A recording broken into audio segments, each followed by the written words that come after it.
제가 들려드릴 이야기의 제목은 시청자분들이 흥미로워할 수도 있겠군요.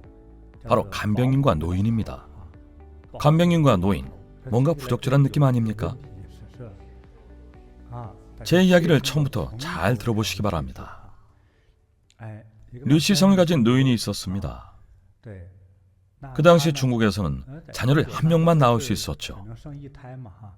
류 노인도 자식이 한 명이었습니다. 마침 아이가 공부를 꽤 잘했습니다. 모두 농촌 시골에서 살았지만 아이가 공부도 잘하고 똑똑했기에 두 부부는 온 힘을 다해 아이를 잘 키웠습니다. 그래서 온갖 방법을 동원해서 아이를 시골 중학교에서 도시의 명문 고등학교로 보냈습니다. 여기저기 부탁하고 인맥을 동원하고 돈도 들였죠. 농민이 무슨 돈이 있었겠습니까?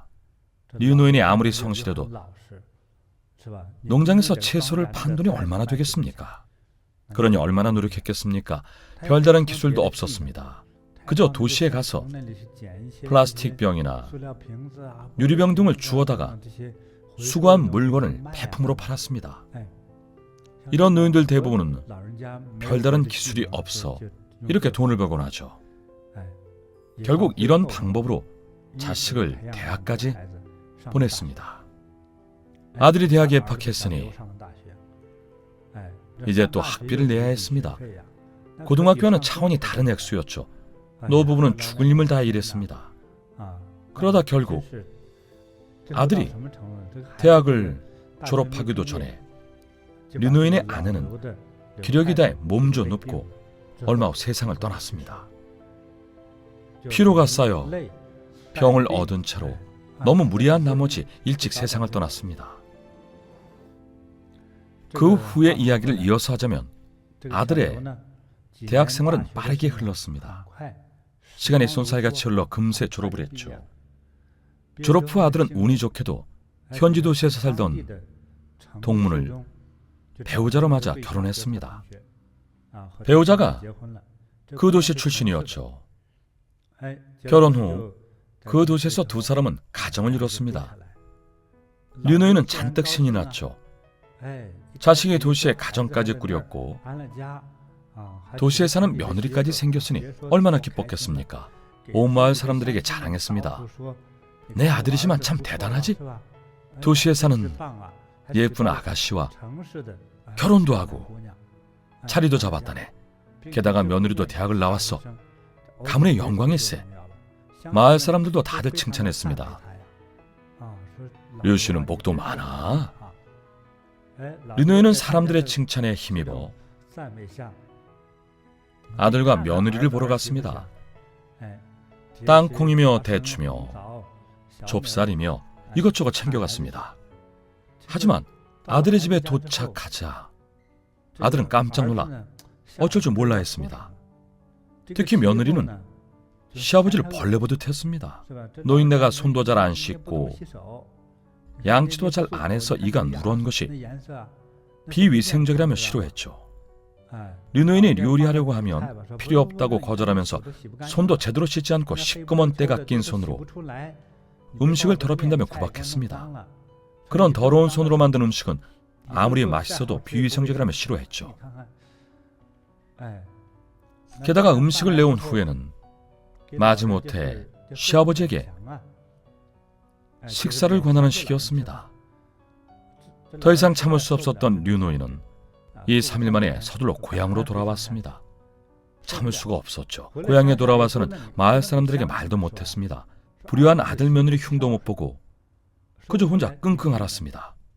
그 후로 류 노인은 웃음을 잃었습니다. 반년쯤 지나 류 노인은 몸에 이상을 느꼈습니다. 병원에서 검사를 받아보니 암이었습니다. 정말 큰일이었죠. 검사 결과 암이었습니다. 의사가 아무리 돌려 말해도 류 노인은 암이라는 사실을 알 수 있었습니다. 류 노인과 함께 병원에 간 사람은 마을 사람이었습니다. 다른 친척도 없던 터라 의사는 결국 류 노인에게 암이라는 것을 알렸습니다. 중국의 의사는 환자에게 직접 암이라고 말하지 않습니다. 하지만 류 노인은 이미 눈치챘습니다. 류 노인은 암에 걸린 후 무섭고 초조했습니다. 아들에게 연락하자니 딱히 신경 쓸 것 같지도 않고 차마 찾아갈 수도 없었습니다. 그저 집에서 요양할 수밖에 없었죠. 하지만 마음은 긴장되고 알 수 없는 두려움이 일었습니다. 고독하고 적막하고 안쓰러웠죠. 매일 밤 이런 감정들이 북받쳤고 날이 갈수록 더 심해졌습니다. 시간은 천천히 그리고 빠르게 흘렀습니다. 류노인의 이런 감정은 병세를 더욱 악화시켰습니다. 더 이상 스스로 생활이 힘들어졌고 타인의 도움이 필요해졌죠. 결국 류노인은 아들에게 전화했습니다. 내가 혹시 네가 집에 와서 나를 좀 돌봐주겠니? 이제 더 이상 혼자 생활할 수가 없구나. 병원에서는 암이라더라. 몸 관리 좀 잘하시지. 저 이제 막 일 시작한 거 아시잖아요. 중도금도 내야 하고 집 대출 때문에 바빠요. 지금 회사에서 잘 나가고 있어요. 그런데 아버지 간호하겠다고 내려가면 제 앞날은 끝이라고요. 며느리에겐 아무런 기대도 하지 않았습니다. 불가능한 일이었죠. 와서 죽이지는 않으면 다행이죠. 찾아올 리도 없었습니다. 결국 며느리에게는 함구했습니다. 아들은 결국 안 왔습니다. 자신의 원대한 꿈을 위해서였죠. 아버지 병 때문에 자기 앞길을 망치기 싫었던 겁니다. 직접 그리 말하진 않았지만 대충 그런 의미였죠. 류노인은 기댈 곳이 없었습니다. 그나마 마음씨 좋은 마을 사람들이 류노인의 사정을 알고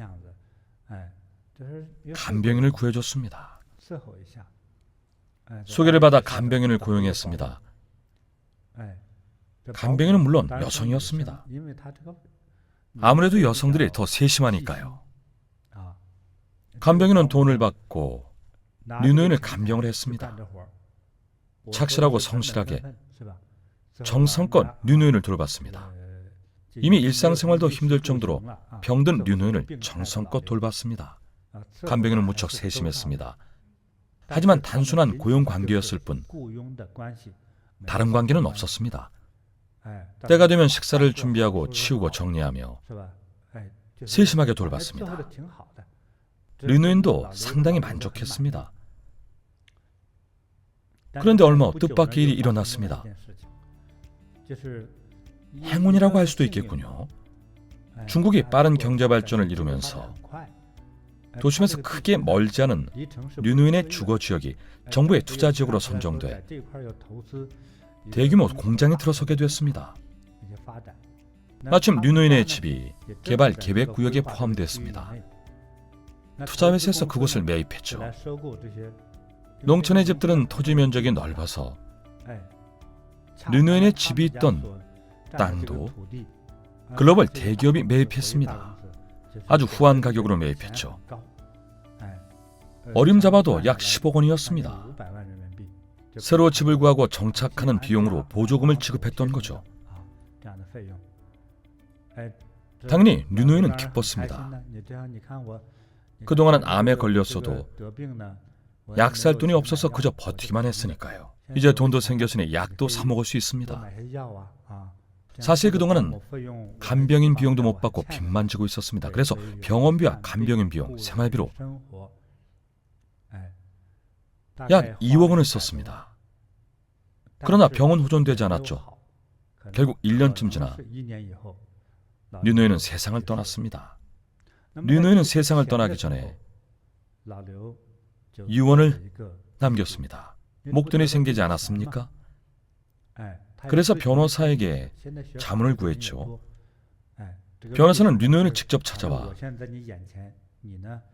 휴대전화를 사용해서 직접 영상을 찍어 남겼습니다. 변호사는 영상 찍는 법, 유언장 쓰는 법은 가르쳐줬어도 유언 내용은 가르쳐줄 수 없으니 직접 말하라고 조언했습니다. 유언의 내용을 신중하게 생각하라고 조언했죠. 류노인은 말했습니다. 알겠습니다. 시작하시죠. 나는 류 땡땡입니다. 나는 현재 암투병 중이고 이제 살 날이 얼마 안 남았습니다. 저와 아내는 오랫동안 고생하며 아들 하나를 키웠습니다.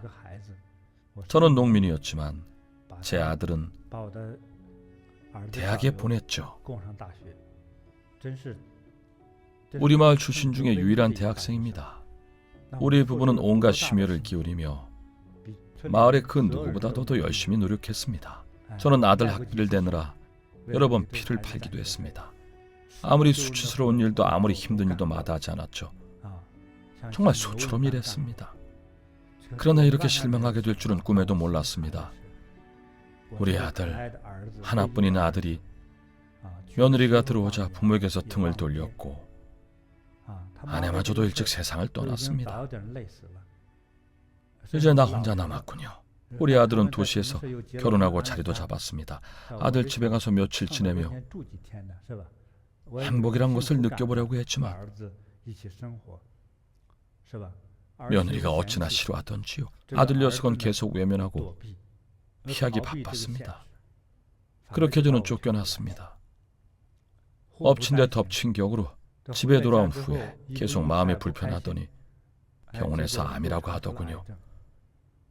정말 눈앞이 캄캄했습니다. 그런데 그때 마침 이 집이 큰 회사에 인수돼 보상금을 받았습니다. 이제 내가 살 날도 얼마 안 남았습니다. 지금 변호사 앞에서 나는 정중하고 엄숙하게 유언을 남기고자 합니다. 만일 내가 계속 산다면 이 돈은 제 병을 치료하는 데 써주십시오. 만약 내가 죽는다면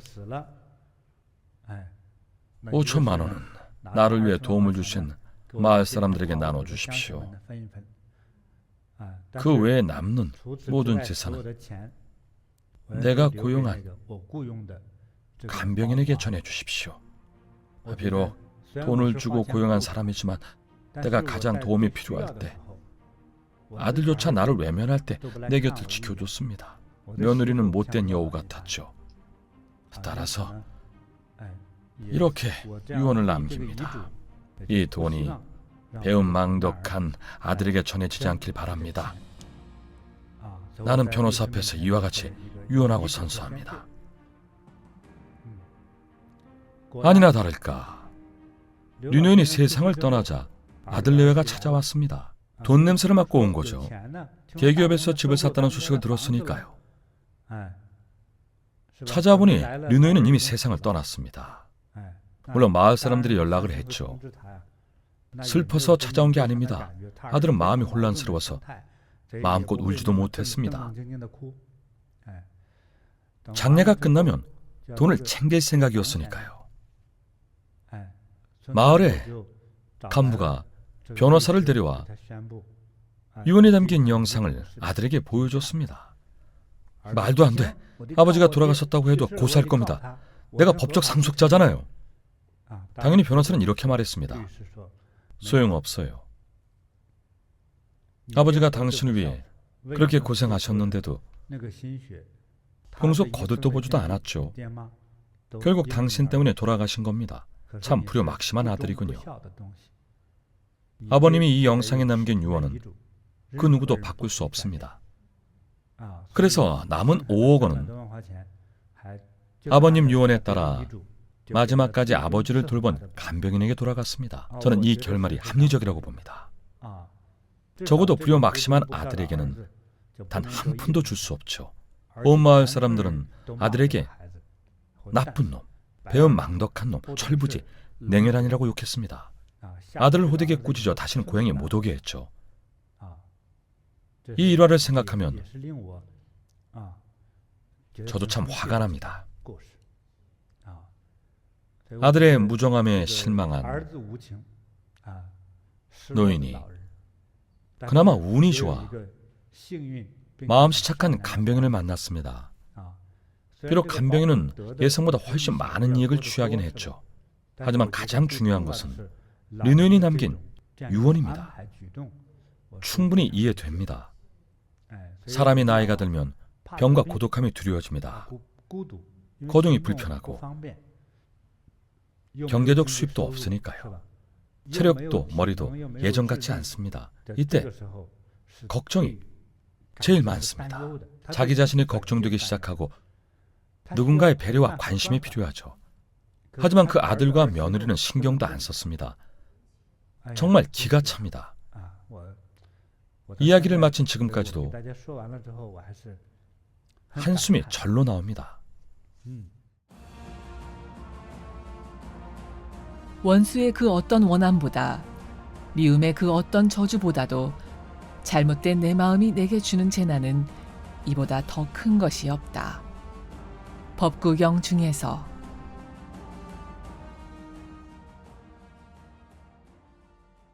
시청자분들도 이런 사람이나 이런 일이 주위를 둘러보면 참 흔하다고 합니다. 정말 무정하고 비정하고 배은망덕한 일이죠. 그래도 류 노인이 그나마 법을 좀 알아서 다행이지, 만약 안 그랬다면 얼마나 한이 됐을까요?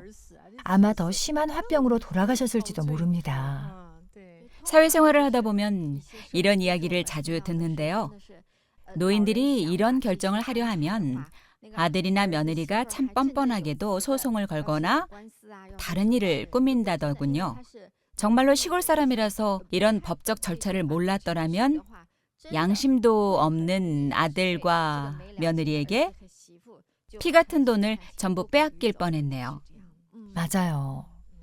그래도 변호사가 참 정의로운 분이었어요. 좋은 변호사를 만났죠. 그 집안의 일들을 훤히 들여다보지 않았습니까? 상당히 명확했죠. 가친법사, 시청자분들께 죽 한 그릇 이야기를 들려주시겠습니까? 제가 이번에 들려드릴 이야기는 죽 한 그릇입니다. 역시 시골 농촌에서 일어난 일입니다. 성이 샤오인 남자 주인공은 성이 리인 여자와 결혼했습니다. 샤오는 온순하고 너그러웠습니다. 본분을 지키는 사람이었죠. 그의 아내는 성질이 불같고 드센 여자였습니다. 그녀는 집안의 며느리로 들어오자마자 집안의 경제권부터 자신의 손에 넣었죠. 그리고 제멋대로 횡포를 부릴 뿐 아니라 아주 이기적으로 행동했습니다. 당연히 시부모에게도 잘해드릴 리가 없었죠. 시부모에게도 야박하게 굴고 태도도 불손했습니다. 여러모로 배은망덕한 사람이었죠. 말로 상처를 주고 무시하는 일이 비일비재했습니다.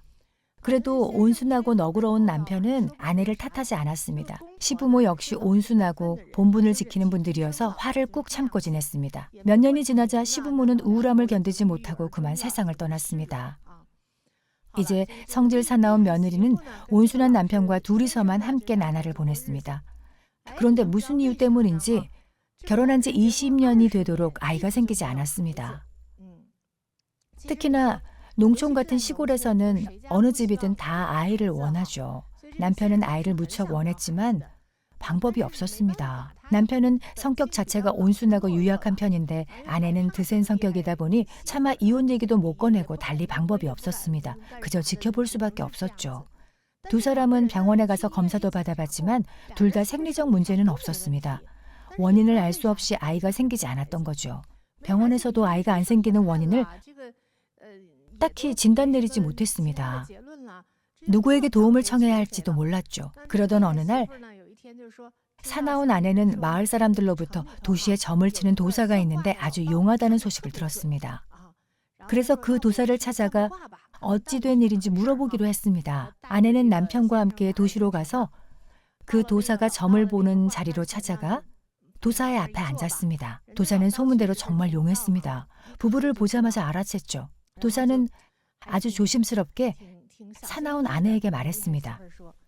당신은 타고난 팔자의 업력이 너무 무거워서 이번 생에는 아이를 갖기 어렵습니다. 그러니 덕을 쌓고 선을 행하면서 착한 일을 많이 해야 합니다. 아니면 입양을 하는 것도 좋습니다. 도사의 말이 끝나기도 전에 아내는 버럭 화를 냈습니다.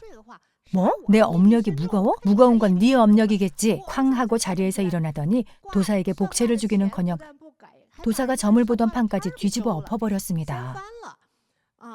그러자 당황한 남편은 급히 아내를 잡아 끌며 서둘러 자리를 피했습니다. 일이 커져서 좋을 게 없으니까요. 그렇게 겨우 집으로 돌아왔습니다. 사나운 아내는 쌓인 화를 전부 남편에게 터뜨렸습니다. 전부 당신이 못난 탓이야. 무능한 당신 탓이라고. 이것저것 탓을 하는 통에 남편도 화가 많이 났지만 우선 참을 수밖에 없었죠. 차라리 집을 나갈 수 있으면 나가서 집에 돌아오지 않고 숨어버리고 싶었습니다. 얼마 후 소라는 가라앉았지만 결혼 생활은 엉망이 됐습니다. 남편은 아내를 쳐다보기도 싫었습니다. 그러니 아이 생각은 더더욱 사라지고 말았죠. 그렇게 또 1년이 지났습니다. 사나운 아내는 어찌어찌 고민 끝에 마음을 정하고 말했습니다. 차라리 아이를 입양이라도 합시다. 남편은 그 말을 듣고 신이 나서 곧장 그렇게 하기로 했죠. 부부는 다른 사람의 도움을 받아 여자아이를 입양했습니다. 아이는 활발하고 귀엽게 자랐습니다. 말도 잘 듣고 정말 착했죠. 집에 돌아온 뒤로 사납기만 하던 아내도 모성애가 샘솟았는지 정말 자애로운 친모처럼 아이를 잘 돌봤습니다.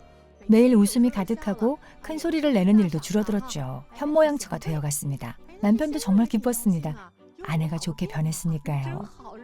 아이가 집에 오고 나서 아내에게 좋은 변화가 생긴 거죠.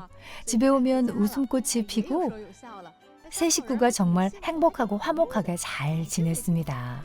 마치 운명이 바뀌기라도 한 듯 경사는 끊이지 않았습니다. 2년쯤 지나 아이가 2살이 되었을 때 당시 40살이 넘은 사나운 아내가 40대 초반에 놀랍게도 임신했습니다. 세상에, 부부는 정말 너무 행복했죠. 둘은 기뻐서 어쩔 줄 몰랐습니다.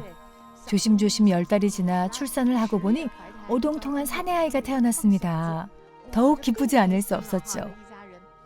아들을 데리고 집으로 돌아오자 원래 키우던 딸아이, 그러니까 입양한 딸아이도 남동생을 보고 무척 좋아했습니다. 고사리 같은 손으로 동생의 얼굴을 어루만지면서 미소가 가득한 얼굴로 정말 기뻐했습니다. 아버지는 그런 딸을 안아올리며 뽀뽀를 하고 말했습니다. 아이고, 우리 딸 참 착하다. 다 네 덕이구나. 네가 우리 집에 복을 불러왔구나. 너는 아빠의 보물이란다.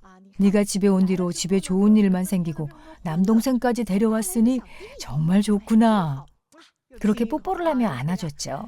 그런데 마침 방에서 그 말을 들은 사나운 아내는 샘이 나서 견딜 수 없었습니다. 뭐? 아들은 내가 낳았는데 왜 제가 복을 가져왔다는 거지? 기분이 상한 아내의 마음에 미움의 씨앗이 싹 텄습니다. 그렇게 또 1, 2년이 흘렀습니다. 아들도 어느 정도 컸죠. 하지만 아무래도 노산으로 얻은 아들이라 선천적으로 몸이 약해서 자주 아팠습니다. 감기로 열이 난다든가 배탈이 난다든가 잔병 치레를 많이 했죠. 반면 누나인 딸아이는 똑똑하고 건강한 데다 심성도 고왔습니다. 엄마가 매일 동생만 돌보며 딸아이는 신경도 안 썼지만 일찍 철든 딸아이는 동생은 아직 아기니까 엄마가 돌봐줘야지 라고 생각했죠.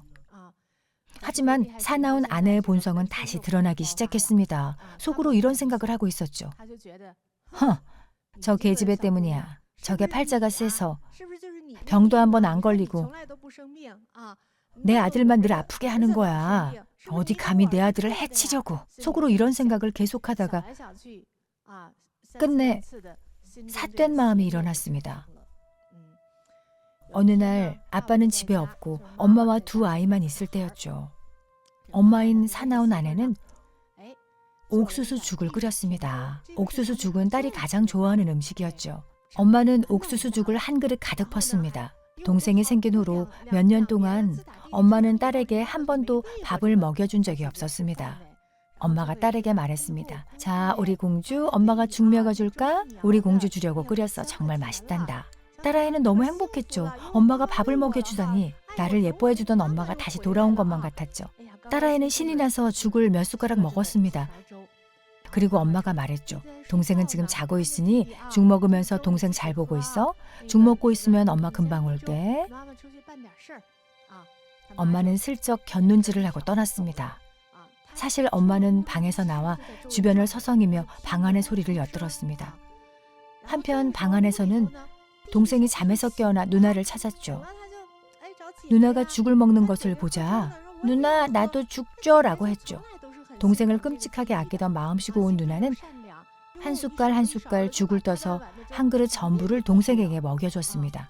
그때 아이들의 엄마인 사나운 아내는 밖에서 서성이며 소리를 엿듣다가 방에서 악! 비명소리가 들리자 신이 나서 얼른 뛰어들어갔습니다. 그런데 방 안의 광경을 보고 소스라치게 놀랐습니다. 금쪽 같던 아들이 입에 거품을 물고 이미 죽어 있었습니다. 딸아이는 곁에서 배를 붙잡고 소리를 지르고 있었죠. 엄마는 아들을 안아 올리며 이게 어찌 된 일이냐며 대성통곡을 했습니다. 그녀의 곡소리를 듣고 이웃들이 달려왔습니다. 그런데 그녀는 아들만 끌어안고 딸은 쳐다보지도 않았습니다. 마음씨 좋은 이웃들은 서둘러 두 아이를 병원으로 옮겼습니다. 하지만 아들은 이미 죽은 뒤였죠. 딸은 죽음의 고비를 넘기고 겨우 살았습니다. 나중에 아버지가 소식을 듣고 급히 병원으로 달려왔습니다. 대체 어떻게 된 겁니까? 의사가 말했습니다. 두 아이 모두 독에 중독됐습니다. 쥐약을 먹었어요. 세상에, 쥐약을 먹다니요. 아버지는 어이가 없었습니다. 결국 아들은 죽고 말았죠. 어쩔 수 없이 딸만 데리고 집에 돌아왔습니다. 집에 들어오자 사나운 아내가 바닥에 주저앉아 울고 있었습니다. 손에는 텅 빈 옥수수 죽그릇을 들고 앉아서 울고 있었죠. 집에 돌아온 남편은 어쨌든 우선 아내를 달랬습니다. 그만 울어요, 그만 울어. 그래도 우리 딸이라도 살았으니 그나마 다행이지. 우리 다시 잘 살아봅시다. 그 말을 들은 아내가 소리를 질렀습니다. 뭐라고? 아직도 안 죽고 살아있어? 그리고 딸에게 달려들었죠. 다 너 때문이야. 네가 죽어야 되는데 왜 그 죽을 내 아들에게 먹였어? 너한테 먹이려는 죽이었단 말이야. 너만 죽으면 되는데 너도 같이 죽어. 세상에, 그렇게 길길이 날뛰며 딸에게 달려들어 딸의 목을 졸랐습니다. 남편은 발로 아내를 걷어차고 아이를 안아 올려 꼭 껴안았습니다. 진상을 알게 된 거죠. 아내가 쥐약을 넣은 옥수수죽을 딸에게 먹여 죽이고 아들만 키우려고 했던 겁니다. 하지만 예상치 못하게 마음씨 착한 딸이 동생에게 죽을 양보해서 동생이 죽 한 그릇을 다 먹는 바람에 동생이 죽고 만 겁니다. 이번만큼은 남편도 더 이상 참을 수 없었습니다. 아내는 정말 악독하고 악랄했습니다. 세상에 이렇게 독한 여자가 또 있을까요? 마음속에 이런 악독한 사리를 품고 아무 죄 없는 어린 딸을 사지로 몰아넣다니요. 결국 제 손으로 친아들을 죽인 겁니다. 이혼이야, 헤어져. 결국 남편은 아내를 내쫓았습니다. 성질 사나운 아내도 결말은 딱했습니다. 집에서 쫓겨난 이후 정신이 나가버린 그녀는 매일 아들이 묻힌 무덤에 앉아 통곡을 하면서 살았습니다. 정말 도사가 말한 대로 됐죠. 팔자에 자식이 없어 평생 외롭게 늙어간다. 참 딱합니다. 참 비극적인 이야기군요. 정말 탄식을 금할 수 없네요. 그 아내가 이렇게까지 악독한 사람일 줄은 몰랐어요. 남편이 무심코 한 말에 그런 도끼를 품다니요. 사실 저는 이야기를 들으면서 아내가 변한 줄 알고 좋아했어요. 인생의 전환점이 된 계기라고 생각했죠. 그 못된 아내는 처음에는 횡포를 부리고 제멋대로 굴었지만 나중에 딸을 입양하고 나서 좋게 변했잖아요. 그래서 여기까지 들었을 때는 저는 정말 기분이 좋았습니다. 게다가 자연스럽게 임신해서 아들도 얻었고요. 그래서 당연히 이야기가 행복하고 좋은 방향으로 흘러갈 거라고 기대했었는데 이렇게 상황이 갑자기 불행한 방향으로 틀어질 줄은 정말 예상도 못했어요. 스승님, 제가 보기에는 그 이기적인 아내가 아들을 낳은 바로 그때부터 자기가 낳은 아들만 자기 자식이라 여기고 이미 가족이 된 딸아이를 배척하기 시작했어요. 그때부터 딸은 내 자식이 아니고 아들만 내 자식이라고 여긴 거죠. 나라는 개념을 이렇게 작게 축소하지 않고 조금만 더 확대해서 가족까지 품었더라면 내 식구가 모두 함께 얼마나 잘 지냈을까요? 맞아요. 영원히 자기가 낳은 아들만 자기 자식이라고 여긴 거죠. 입양한 딸은 자기 집안의 자식이 아니라고 여긴 겁니다. 나의 그릇이 작아도 너무 작네요. 게다가 생각도 너무 극단적이에요. 사실 딸아이가 남동생을 얼마나 예뻐했나요? 그런데 새어머니는 그조차도 받아들이지 않았죠. 죽이려고까지 했죠. 마치 썩은 무 자르듯이 딸을 없애려고 했죠. 정말 너무 악랄합니다. 저는 어느 노래의 제목이 생각나는군요. 양의 탈을 쓴 늑대라는 노래가 있었죠. 양의 탈을 쓴 늑대는 비록 겉모습은 감췄지만 양의 탈을 떨어뜨리는 순간 늑대의 모습이 드러나죠. 예전에 그 도사 역시 그 악독한 아내를 보자마자 평범한 사람이 아닌 늑대임을 알아봤습니다. 사람을 해치는 악랄함을 한눈에 알아봤던 겁니다. 남을 해치는 성정을 타고난 그 아내는 잠시나마 위안을 얻기도 했습니다. 아이가 생기지 않을 거라 생각하고 딸아이를 입양한 후부터 스스로 큰 행복을 느꼈습니다. 한 사람의 여자로서 모성애가 물밀듯이 샘솟았죠. 맞아요. 그때만큼은 참 착했잖아요. 그때는 괜찮았습니다. 임신 전까지는 괜찮았죠. 하지만 자기 자식을 낳자마자 불교에서 말하는 분별심이 즉각 마음속에 일어났습니다. 이 아이가 진짜 내 보물이고 너는 대용품에 불과해. 너는 끼케야 내 침대에 두고 잘 때 껴안고 자려고 사온 인형 같은 존재일 뿐이야. 이제 진짜 내 아기가 태어났으니 너는 아무 때나 버려도 돼. 먼저 한 가지 말씀드리자면 사실 대부분의 새 엄마들은 아이를 잘 돌보고 잘 키웁니다. 인내심을 가지고 사랑을 나누며 친자식처럼 여기고 키우죠. 때로는 친자식보다 더 많은 사랑을 쏟기도 합니다. 이처럼 아끼고 사랑할 줄 아는 고상한 품성을 가진 여성도 많습니다.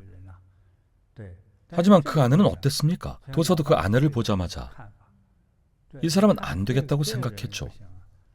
남을 해치는 성정을 타고났으니까요.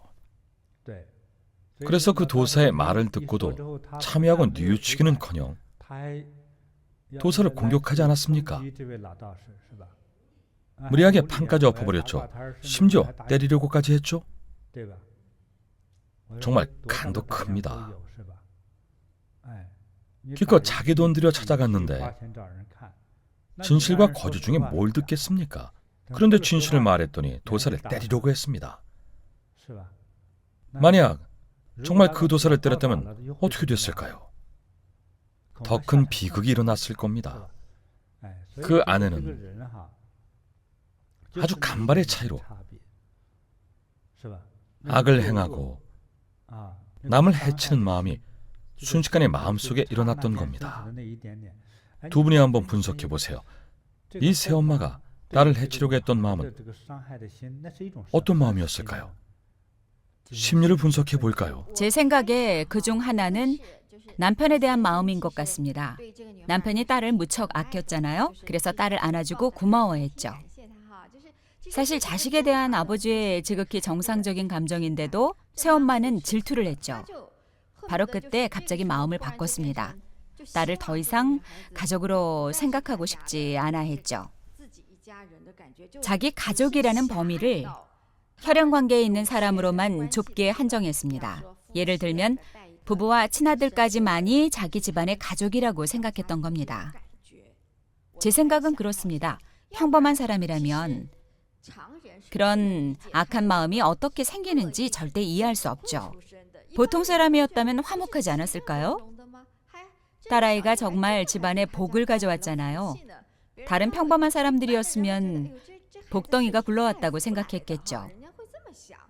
하지만 마음이 비뚤어진 그 아내는 어긋난 이기심과 좁디 좁은 옹졸한 마음으로 악랄한 질투까지 했습니다. 정말 영문을 모르겠습니다. 지난 수업에서 이야기했던 미국의 일화와 비슷하네요. 계모가 10살짜리 사내아이를 죽인 그 사건과 비슷해요. 미국에서 한 계모가 자기 남편의 모든 시간과 사랑을 독차지하려고 했었죠. 그런데 전처의 아들이 자기 계획에 방해가 된다면서 아이를 없애려는 마음을 먹었죠. 방금 그 일화의 악독한 아내 역시 마찬가지였죠. 설마 나중에 딸아이가 아들에게 물려줄 재산이나 부모의 사랑을 차지하거나 집안에 방해가 될 거라 생각했을까요? 잘 모르겠네요. 정말 마음이 좁고 포용을 못하네요. 조금도 포용을 못해요. 어린 딸은 자신을 엄마로 여기고 온 가족이 화목했는데 본인은 생각이 달랐죠. 지난 수업에서 배웠던 색수 상행식 중에 상이 삐뚤어진 겁니다. 삿된 생각이죠. 사실 생각해보면 아들이 워낙 몸이 약하다 보니 그런 생각을 했을 수도 있죠. 딸은 늘 건강했으니까요. 원래는 좋은 일이죠. 두 아이가 모두 병약했다면 더 걱정스러웠겠죠. 하지만 아내는 그렇게 위로하지 않고 오히려 아들이 아픈 이유가 딸 때문이라고 생각했습니다. 그건 정말 말도 안 되는 생각이죠. 정말 말도 안 됩니다. 기본적인 이치도 따지지 않고 그저 남을 해칠 생각뿐이었죠. 모든 오온이 치성했습니다. 정말 너무했어요. 그 여자에게 가장 중요했던 건 나의 느낌인 것 같습니다. 머릿속에는 온통 내가 원하는 것, 내가 얻고자 하는 것, 내가 통제하고자 하는 것, 내가 휘두르고자 하는 것. 전부 내가 어떻게 하고 뭘 하고였을 뿐 조금 더 남을 생각하는 마음이 없었습니다. 정말 극단적인 사람이죠. 오늘 나눴던 이야기들이 다들 너무 극단적이라서 공감하기 힘드네요. 지난 시간에 이야기했던 아들을 죽인 그 사건 역시 악독한 계모 때문이었죠. 남편의 사랑을 독차지하려고 아들을 눈의 가시처럼 여겼으니까요. 그런 생각이었죠. 모든 것이 자기 위주였고 자신만 중요했습니다. 그 분석이 맞습니다. 이것이 바로 악독함입니다. 우선 성질을 말하자면 이러한 악독함과 오직 나만이 절대적인 유아성, 이런 것들이 자의식입니다. 악독함, 절대적 유아성. 자, 불교에서는 이를 아집이라고 합니다. 아집이군요. 가을 연못에 들어가 시든 연꽃을 꺾듯 자기 자신에 대한 집착을 꺾어버려라. 그리고는 저 열반의 길을 향해서 오직 한 마음으로 걸어가라. 법구경 중에서.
네.